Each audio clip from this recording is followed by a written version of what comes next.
Hey guys, I'm Ethan, the family pastor here at Raise Mill. Welcome to RM Kids Online.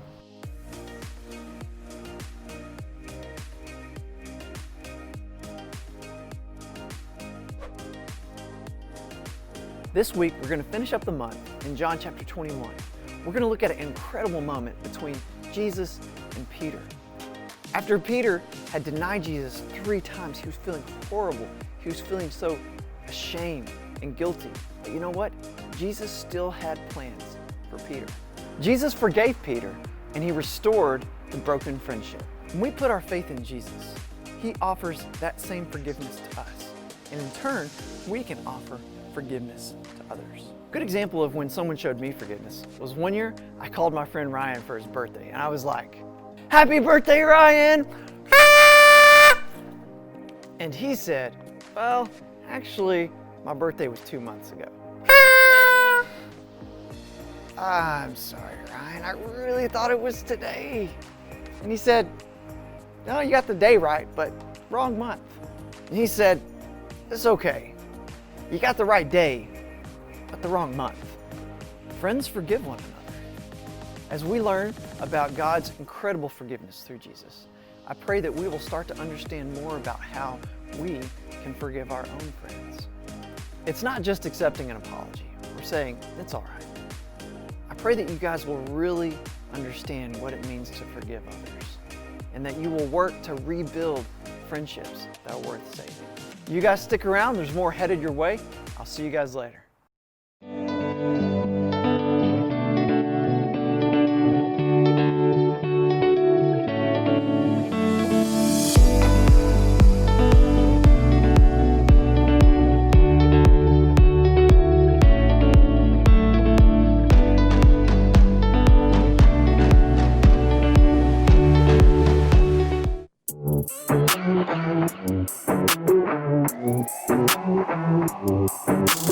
Jesus, you have been so faithful.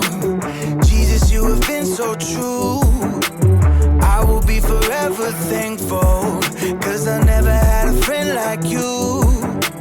Help me to be who you've been to me, to everyone I see. Let us love one another with a love like no other yet. That's the way you love us, God. Never turn away, you are with us every day, yeah. That's the way you love us, God. Your love has always been beginning to end. There's never been a better friend. So let us love one another with our love like no other, yeah. That's the way you love us, God.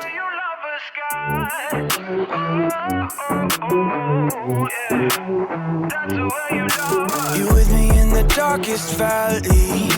You with me on the mountaintop. I'm thankful that you never leave me, and that your love will never stop. Help me to be who you've been to me, to everyone I see. Let us love one another with a love like no other yet. That's the way you love us, God. Never turn away, you are with us every day, yeah. That's the way you love us, God. Your love has always been beginning to end. There's never been a better friend. So let us love one another with our love like no other, yeah. That's the way you love us, God. I wanna thank you for being a friend who's always by my side. I wanna thank you for the way you love me all my life. I wanna thank you for being a friend who's always by my side. I wanna thank you for the way you love me all my life. Love one another with a love like no other, yeah. That's the way you love us, God. Never turn away, you are with us every day, yeah. That's the way you love us, God. Your love has always been beginning to end. There's never been a better friend. So let us love one another with our love like no other, yeah. That's the way you love us, God.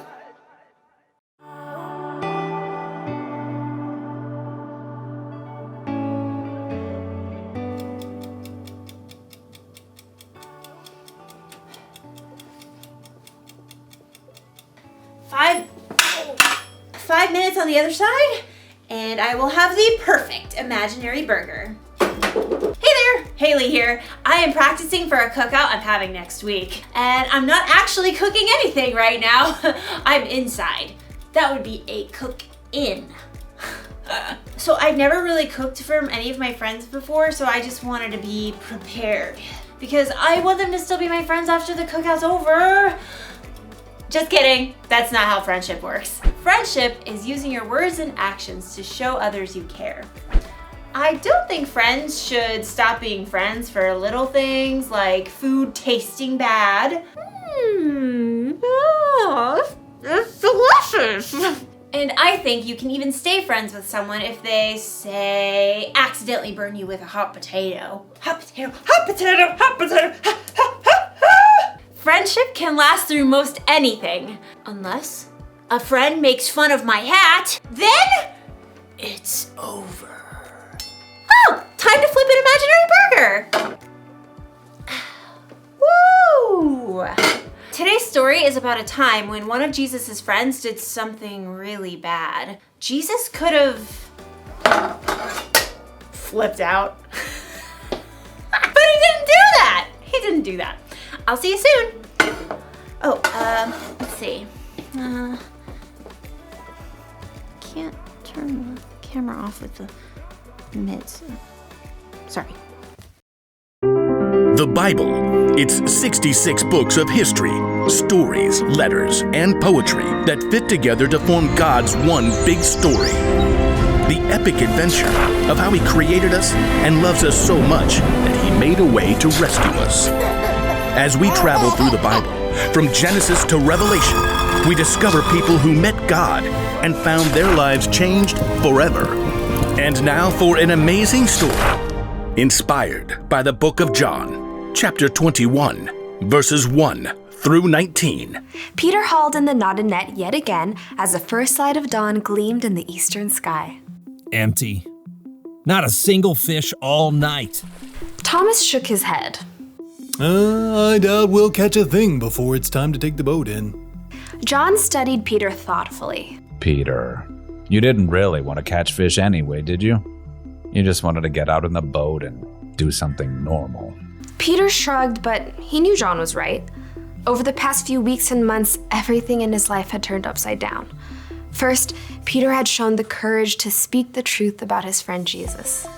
You are the Christ. You are the Son of the living God. Many people wanted to make Jesus king, even though the religious leaders hated him.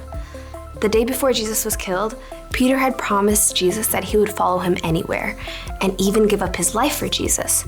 But that very evening, Jesus was arrested. Peter was so scared he told 3 different people he wasn't Jesus' friend. I don't know that man. Peter felt sick about what he'd done, especially when Jesus was nailed to the cross and died. But then he returned to life. He appeared to his friends. It was amazing, incredible. Everyone was excited beyond belief. Except Peter must have wondered.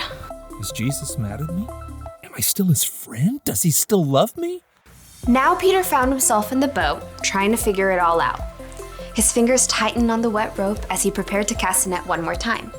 As he glanced over on the shoreline, he saw a figure standing there.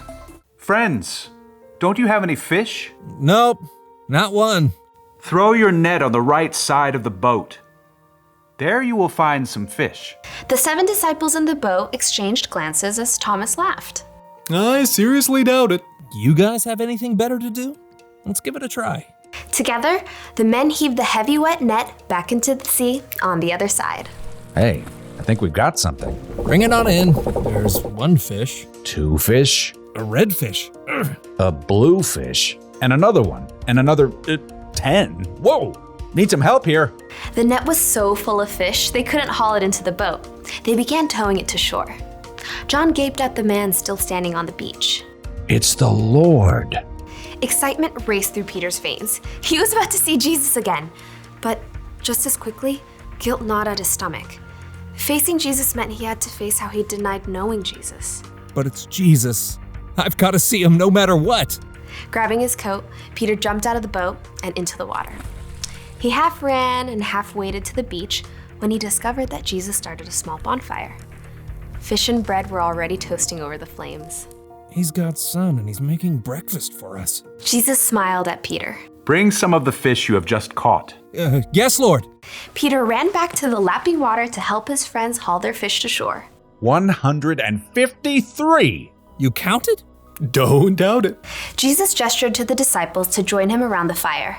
Come and have breakfast. As the disciples gathered, Jesus offered them bread to eat. John whispered to Peter, This is what he did when we last ate together at the Passover meal. When breakfast finished, the disciples rose to take care of their fish. Peter found himself walking beside Jesus. There were so many things he wanted to say, but he couldn't find the words. Simon Peter, do you really love me more than these others do? Peter swallowed hard. Surely Jesus knew what he felt.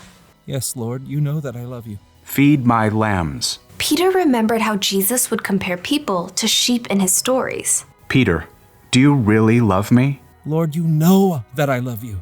Take care of my sheep. Sheep, people. Peter waited in his mind.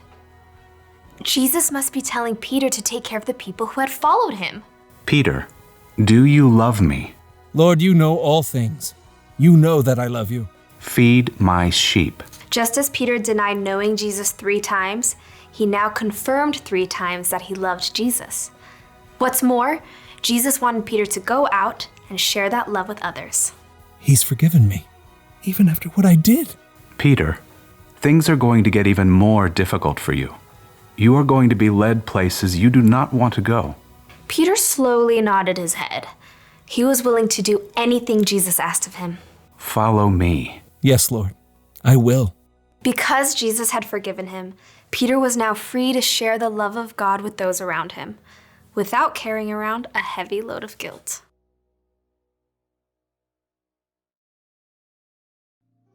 Okay, so picture this. You have a best friend. You do everything together. You eat together. You play games together. You tell each other everything. And then, when your life gets really hard and you need your friend there the most, your friend pretends she doesn't even know you. That's not cool, friend. Wouldn't that make you so mad? It would make me want to say goodbye to that friend forever. But Jesus didn't do that when Peter pretended not to know him. Instead, even though he must have felt so hurt inside, Jesus forgave Peter. Now, I know what you may be thinking. It was pretty cool for Jesus to forgive Peter like that. It was. But guess what? Jesus forgives you and me like that too. Anytime we mess up, we break a rule, or we do something we know is wrong, Jesus forgives us. That's because he loves us so much, and because our relationship is more important to him than our mess ups. That's why the one thing to remember today is this. Friends, forgive one another. Jesus forgives us, so we should forgive others. Our friendships should be more important than our mess ups. I'm not saying it's easy to forgive. It's not. You're going to need God's help, but get this. When you choose to forgive, it can help you feel better inside. It can help your friend feel better inside, and it'll make your cookouts way more enjoyable. Speaking of, this imaginary corn is almost done roasting. Oh, look at that. Oh, what? Oh, this is gonna taste so good when they're real. Goodbye, everybody. Oh, again with the mitts.